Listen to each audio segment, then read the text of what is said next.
And what we would generally tend to see from the elite golfers is as they swing down into the ball, the club head needs to move downwards and outwards. It is as simple as that.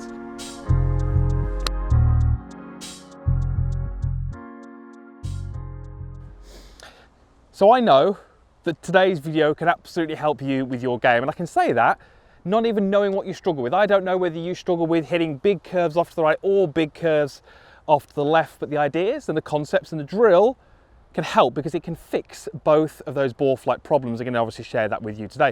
Just before we get started, you know the drill. Subscribe link down there. It is absolutely free. We'd love it to be part of the channel, part of the community.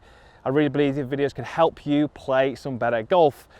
So let's get started, and we're going to first of all talk about what we would like to see. What do we tend to see from the best golfers in the world? Well, let's say we get an elite golfer up to the top of their golf swing. And you'll have seen me do this in previous videos, and you may well have seen this done on video analysis. We get this line where we place at the start, and we can call that wherever we want, but people know that as almost like the swing plane or the playing line.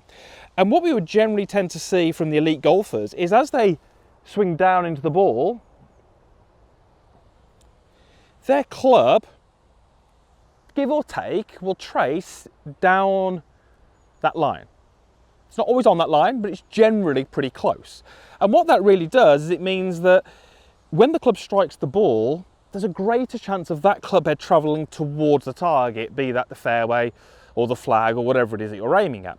Now there's a few little things down at impact which complicate that a little bit, but effectively what we can say is that if that golf club traces down that line, the golf club is going to be travelling about at your target. And that's really, really important to hit straight shots. If you're not hitting straight shots, if you do really struggle with balls that curve off to the right or off to the left, the chances are when you put your swing on video, it won't trace down that line. Well, what would it look like? Well, when we take the typical slicer, so the golfer who tends to lose the ball off to the right, what we would generally see from them is that from the top, the club would do something like this, and you can see how that's a very, very different move, and the club then starts to work across the golf ball this way. The opposite, the one who hooks the golf ball, well, I'm sure you can see what's going to happen here. That club would tend to work a little bit more this way, and it would tend to then cut across the ball, but in the opposite direction out to the right. As soon as we get that golf club cutting across the ball, whether that be out to in or in to out, we're going to get curve on the golf ball. That curve is very often unpredictable, and that's why you struggle, especially when you go into the deeper end of the bag with the woods. So there's a couple of commonalities here, and this is where we really start to get into the concepts. Think about where my club is at the setup and then where it is at the top. Well, when I get to the top of my golf swing, the club head has moved upwards, I think we can probably all agree with that, and relative to where it started, it's moved inwards.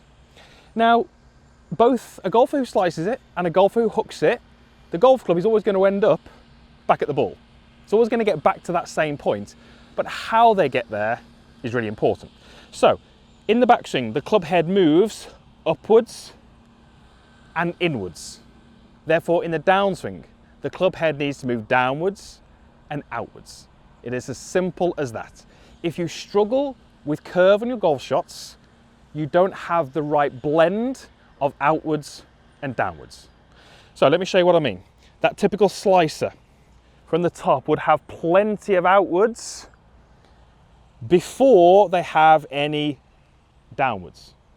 The golfer who hooks the ball, well, what do they have? Well, they have lots of downwards, and it's really late when they start to add in the outwards.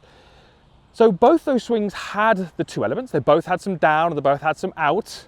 They both ended up with a club at the ball, but because the way that they were done was so different, the way that the club is delivered is so different. That's why we get some really bizarre shapes. So let me now run you through the drill that can help you, whichever one of those you fall into. So I've got a relatively simple setup here. I've got an alignment stick which is indicating where I'm trying to go, which is the green up there in the distance, and I've got another alignment stick which is set in, give or take, at the same angle as the 6 iron that I'm using here, and you can see that it's probably, I don't know, some 3 feet back from the golf ball. So let's first of all go through the slicer, the typical left to right player, the out to in. Well, here's what you're going to feel. You're going to make a normal backswing, and then from the top of your golf swing, you're going to focus on adding in lots and lots and lots of downwards. Okay, once you've added in the downwards, you can then use your body and add in the outwards. But just look at where my golf club is being delivered in from relative to this stick. It's coming from underneath, and I can visually see that my club head is traveling way out to the right hand side. And that's how I would actually get you to start this process. If I'm that slicer, I'm just going to hit some shots doing that. I'm going to go all the way up to the top. I'm going to add in all of the downwards. And then when I add in the outwards, the club should travel way out to the right.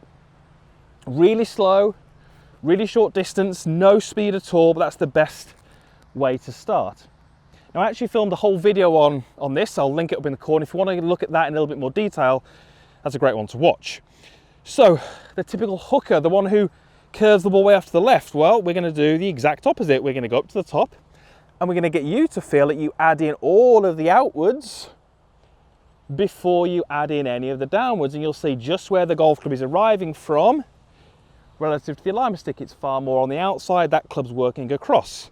So if I hook the golf ball, I add in the outwards, and then when I add in the downwards, the golf club travels in a very, very different direction. You can see those golf balls have gone off at completely different angles, which would be perfect for those two categories of golfer who struggle with different ball flights.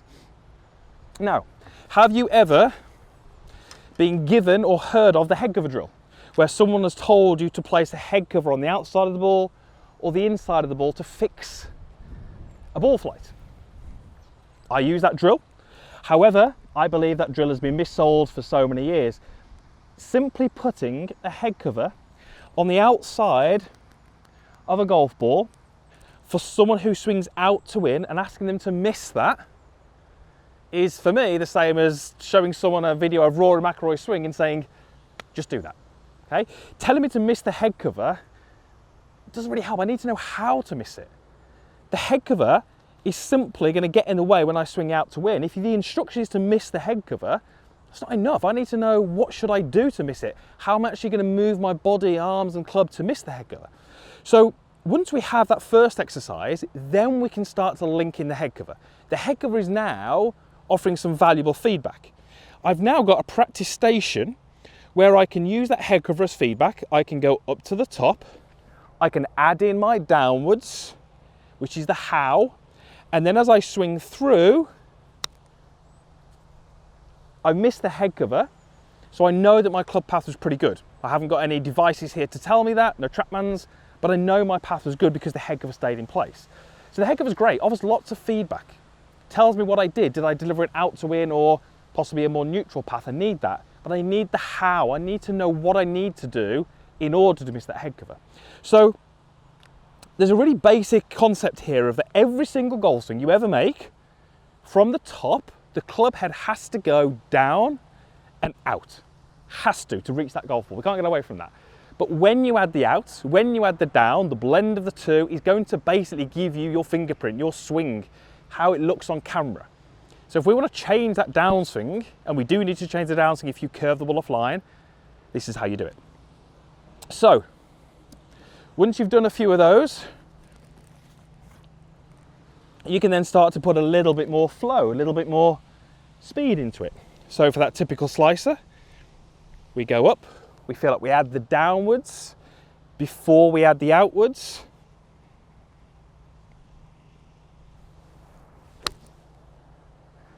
And you'll be able to hit straighter shots, maybe even little draws back onto target. And obviously you just flip that round if you're the golfer who struggles with the out to in. The head cover on that case would go a little bit more on the inside. And obviously to miss that head cover now, it's adding the outwards before you add the downwards. So if you struggle with a slice, if you struggle with a hook, it could be as simple as understanding what you need to do as you start your downswing. Do you need more out or do you need more down? Once you assess that and you start to add it in, you're going to see the ball flight change. And that's ultimately where you want to get you to. Thanks for watching. I hope that this video is helpful to you. Use the comments box down below. I'd love to hear your thoughts and hopefully see you back here again soon for a future video. Thanks for watching.